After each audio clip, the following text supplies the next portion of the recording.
A gente sabe que a nossa sociedade está envelhecendo, que a gente tem uma grande parcela da população 45+, e para muitas dessas pessoas, as questões de gêneros ainda são muito confusas. E tem uma frase que diz, né? Transformai-vos pela renovação da vossa mente, né? Não se conformeis com as coisas deste mundo, ou seja, com as coisas que estão por aí, e muda, se transforma ao renovar a sua mente. E por isso que eu resolvi fazer esse vídeo. Por quê?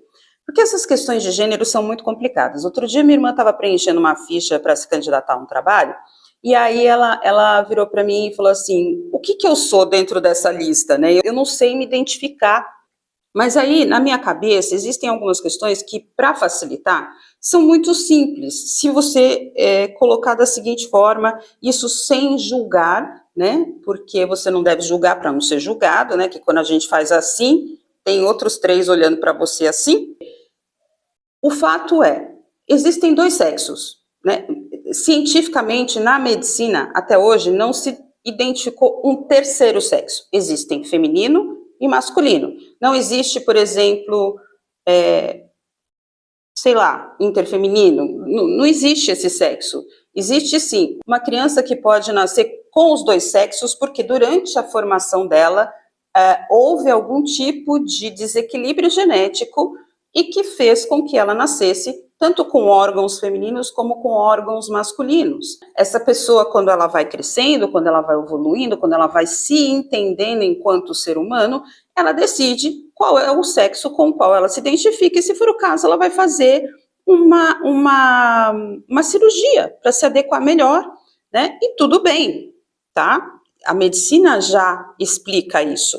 Agora, a questão do gênero e da relação sexual é uma coisa de fórum íntimo, privado de cada pessoa, e eu não tenho nada a ver com isso. Nem eu, nem você, nem ninguém tem nada a ver com isso. A pessoa, ela escolhe se identificar com quem ela quer. Se ela nasceu determinada do sexo masculino, mas ela se identifica com o sexo feminino e ela quer se comportar como uma mulher, isso é um problema dela, não é um problema meu. Coisas de fórum íntimo não podem ser tratadas como um coletivo social, como imposição social, né?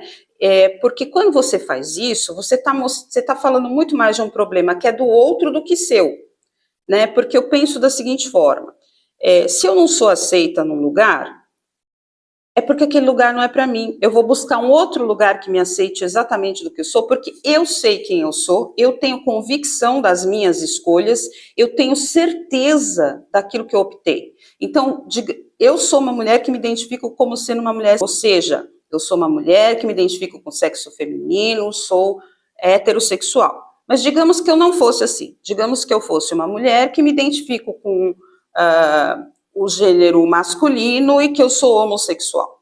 Se eu sou isso, e se eu me identifico dessa forma, eu tenho que assumir quem eu sou e ser feliz com o que eu sou, com a minha escolha, independente do que o outro ache, independente do que o outro pense, independente do que o outro sinta. Ah, mas é difícil, porque você não sabe o sofrimento que eu tive, você não sabe a rejeição dos meus pais, você não sabe... Rejeição de pais, queridos, você tem, sendo homossexual, heterossexual, qualquer coisa. Eu sou prova disso. Quem conhece a minha história sabe, tá? Rejeição familiar sempre vai existir. Problemas familiares sempre irão existir, né? Abusos dentro de família sempre vão existir. Tá aí a prova que a maior parte das crianças violentadas são violentadas por familiares. Não sou eu que estou dizendo, são as estatísticas, são os números, são os dados, são as provas que dizem. Então não está fácil para ninguém, a verdade é essa. Agora, não é porque não está fácil para ninguém que eu vou obrigar alguém a engolir aquilo que não desce pela garganta daquela pessoa, né? Eu tenho que ter respeito. Se eu quero ser respeitada, minha primeira postura é respeitar o outro. Então, assim como eu não posso obrigar você que por acaso está me assistindo, seja porque gosta de mim, me conhece, me segue, ou caiu aqui de paraquedas, não posso obrigar você a pensar do jeito que eu penso, a sentir do jeito que eu sinto, assim como você também não pode me obrigar a pensar como você pensa, a sentir como você sente, a ser o que você é. Porque você é um ser único e eu sou outro ser único. E é essa a beleza da vida, a diversidade de seres, né? A diferença entre um e o outro, a forma como cada um encara a sua própria vida e leva a sua própria vida, independente do outro. E isso vale inclusive para marido e mulher, né? Um casal, quando se casa, namora, noiva, são duas pessoas estranhas que decidem trilhar uma mesma trilha, trilhar o mesmo caminho. E aí isso passa por concessões, não passa por eu deixar de ser quem eu sou para ser o que o outro espera de mim. É por isso que muitos casamentos não dão certo, porque um se anula para satisfazer as vontades do outro. Não é isso, né? Na verdade, é o amor e o respeito que unem as pessoas.